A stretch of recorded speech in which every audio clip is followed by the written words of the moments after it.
ګرانو کتونکو په شابړه کې موجود یم د دغه خلکو سره، بلکې بېوسه خلک به ورته په دې ووایو چې دوی دواړو چا تپوس کړی نه دی، خو د یوټونو وخت کې نه دی چې دونه ټینګې ټینګې غاړه راکوي او دا غمونه ورسم ورته رایاد شي. دغه د لاس کې مې ده سره مشر سره پیسې کتې نو دا ټرانسفارمر له چونکې دا د وابډې کار دی، خو دې سیاسیانو نه دی، دې سیاسیانو د وابډې نه دا کار نیسي. دا خلک د خپلو حجرو مجبوري چې دوی به حجرې ته راځي. نو زه دا وایم چې نن هغه وابډې والا څه شو چې بجلي خو شته دی نه، ګیس شته دی نه، بېدم نشته، بویه شته، بجلي نشته او بل شته، او ټرانسفارمر هغه دی او میټر دنیا لګېدلي دي، دا هر ځای کې میټر لګېدلي په یو ځای کې، او دا او ټول عمر دغه چاندي دي چې مونږ یې کوو، او دغه سیاستدانان بیا په مونږ باندې برید تاوي چې دغه اسمبلیو ته ورسي بیا هم پروا نه ساتي. چونکې مشته دا بالکل د وابډې کار دی، دا نه د سیاست چاندو کار دی او نه سیاسي کار دی. څه به وایې دی؟ والله دا ټرانسفارمر هم ټولې خرابي چې خراب شي په خپله ټیک کوو. دا نالۍ ټولې ډکې دي، څوک خواله نه راځي.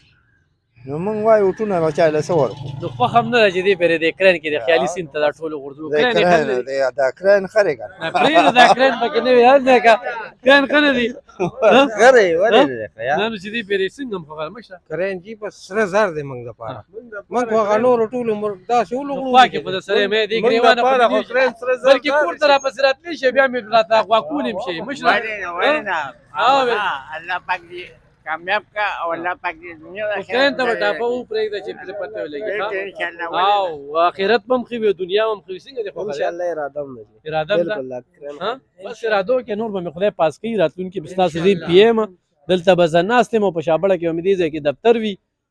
هسې صرف وو چې د خلکو ته خدمت چلو ښایو. موږ به لاړ شو نو دا خلک به اوس ګوره دې به دې ټرانسفارمر لپاره به دوی دنیا ټیلیفونونه هم کړي، حجرو ته به هم تللي وي، هلته به په 2-3 ګنټې به چې کوم دی هلته انتظار هم وکړي. نو هغې نه بیا مجبوره شوي راځئ چې خپلو کې چانده وکړو. نه هلته موږ له دونه وسایل راکړي دي، روزګارونه دې راکړي دي، دلته کې خو دا شابړوال چې کوم دی هر سیلاب یې وخي، د دوی فصلونه د دوی هر څه چې کوم دی تباه و برباد شوي دي، د دوی هغه خور هم چې کوم دی نو هغه دغې حکمرانانو دغه بیروکریټو خوړلي دي. نو انشاءالله دې پرې تاله به کمپین هر ځای کې کوي. بل وس به نشته. ته وګورې په ګاډي خو تا چېرته پوسټر ولید او فلیکس ولید نو بس نه کېږي. نو پرېږده نو دا به زمونږ دغه نه وي.